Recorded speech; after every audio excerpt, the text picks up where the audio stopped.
আসসালামু আলাইকুম। তোমরা যারা এসএসসি 25 কিংবা এসএসসি 26 দিবা বিজ্ঞান বিভাগ থেকে তাদের রসায়ন বইয়ের যে পদার্থের গঠন যে অধ্যায়টা আছে ওইটার মধ্যে একটা টপিকস আছে যেটা হচ্ছে গড় আপেক্ষিক পারমাণবিক ভর। সেটা থেকে একটা প্রশ্ন এসে থাকে যে শতকরা পরিমাণ বের করো। এই শতকরা পরিমাণটা তোমাদের অনেকেরই সমস্যা হয়ে থাকে। আজকের ভিডিওতে আমরা দেখব শতকরা পরিমাণটা কিভাবে খুব সহজে বের করা যায়, এবং আমি আশা করি যে আজকের পর তোমাদের কারোর এই টপিক থেকে সমস্যা হবে না। তাহলে আসো আজকের ভিডিওটা আমরা শুরু করি। তোমাদের বইটাতে দেখবা হচ্ছে একটা আগে আমরা সূত্রটা একটু তোমাদেরকে দেখাই। যখন গড় আপেক্ষিক পারমাণবিক ভর বের করতে বলে আমরা সূত্রটা জানি। আচ্ছা, আমি গড় আপেক্ষিক পারমাণবিক ভরটারে আমার দিক থেকে আমি সহজে লেখার জন্য আমি এ দ্বারা প্রকাশ করলাম। তোমরা অবশ্যই গড় আপেক্ষিক পারমাণবিক ভর লিখবা অবশ্যই, কিন্তু আমি জাস্ট এ দ্বারা প্রকাশ করলাম এটাকে। এবং সূত্র হচ্ছে PM প্লাস হচ্ছে আমাদের কিউ এর ভাগ হচ্ছে 100। আমাদের বইটাতে সূত্রটা দেওয়া আছে। এখন এ পি কি এম কি কিউ কি এম কি, এম এবং হচ্ছে এন যেটা আছে তাদেরকে বোঝানো হচ্ছে শতকরা পরিমাণ বোঝানো হয়, এবং পি এবং কিউ যেটা আছে এটাকে ধরো আমি বললাম যে ক্লোরিন 35 এবং ক্লোরিন 37 এদের শতকরা পরিমাণ। এই যে 35 বললাম এটা তো স্বাভাবিকভাবে আমরা ভর সংখ্যা বলি, ঠিক না? এই পি হচ্ছে এই ভর সংখ্যা, এই কি হচ্ছে এই ভর সংখ্যা, ঠিক আছে? আশা করি এতটুকু বুঝো তোমরা।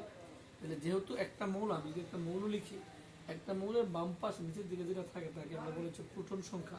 ধরো আমি এ দ্বারা প্রোটন সংখ্যা বোঝালাম, আর তোমাদের বইটাতে মনে হয় জেড দ্বারা প্রোটন সংখ্যা বোঝানো হয়, এ দ্বারা ভর সংখ্যা বোঝানো হয়।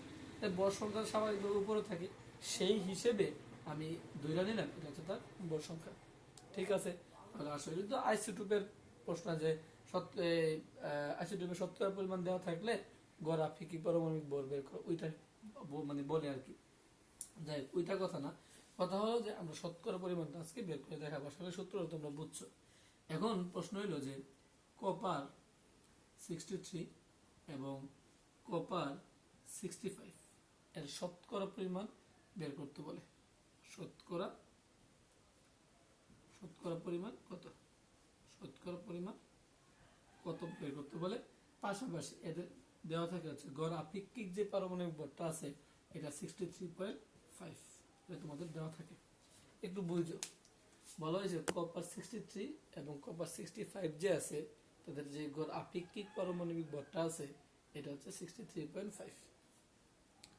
তাহলে শতকরা পরিমাণটা কত বের করতে বলছে এদের। শতকরা পরিমাণটা বের করতে হলে, আর যেহেতু গড় আপেক্ষিক পারমাণবিক ভর তোমার কাছে দেওয়া আছে, তাহলে সূত্রটা তুমি অবশ্যই জানো যে এ ইকুয়াল PM প্লাস কিউএন ভাগ কত 100। এর আগে এটা লেখার আগে কিছু কাজ তো অবশ্যই করতে হবে। কাজটা হচ্ছে তুমি লিখবা, মনে করি কপার 63 এর শতকরা পরিমাণ, কপার 63 এর শতকরা পরিমাণ হচ্ছে X%, আমি ধরলাম। এবং কপার 65 যে আছে এর শতকরা পরিমাণটা কত হবে? অবশ্যই 100 মাইনাস X%, এটা হবে। কারণ আমরা জানি যদি পার্সেন্টেজ তো শতকরা পরিমাণ মানে কি 100, 100 যদি হয় 100 থেকে যদি আমি একটা X ধরে নিই তাহলে ওপরটা তো স্বাভাবিকভাবে 100 মাইনাস X হবে, এটা তো কোনো ডাউট নেই আশা করি। তাহলে কপার 63 শতকরা পরিমাণ হচ্ছে X%, এবং কপার 65 শতকরা পরিমাণ হচ্ছে 100 মাইনাস X%। এবং দেওয়া আছে কি গড় আপেক্ষিক পারমাণবিক ভরটা দেওয়া আছে কত, আমি ধরে নিলাম A, তোমরা কিন্তু বাংলাতে অবশ্যই লিখবা 63.5 দেওয়া আছে তোমার কাছে। বের করতে হবে কিসের মান, এই X এর মান এবং এই কপার 63 এর শতকরা পরিমাণ, কপার 65 এর শতকরা পরিমাণ বের করতে হবে।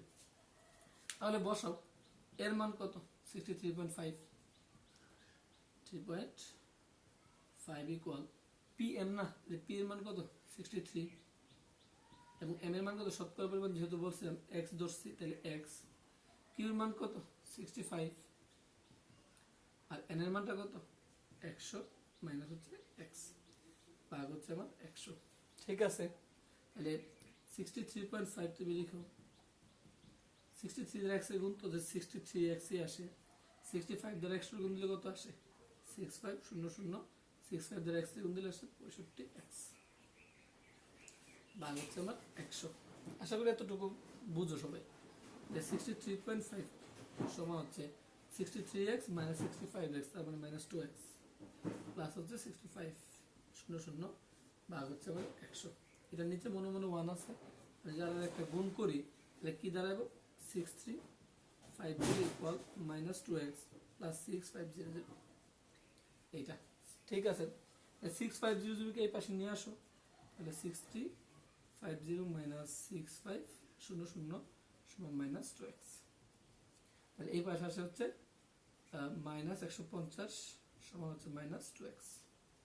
তাহলে এই মাইনাস মাইনাস কাটা দাও, তাহলে x ইকুয়াল কত আসে 150 বাই হচ্ছে 2, তার মানে হচ্ছে x ইকুয়াল 75%।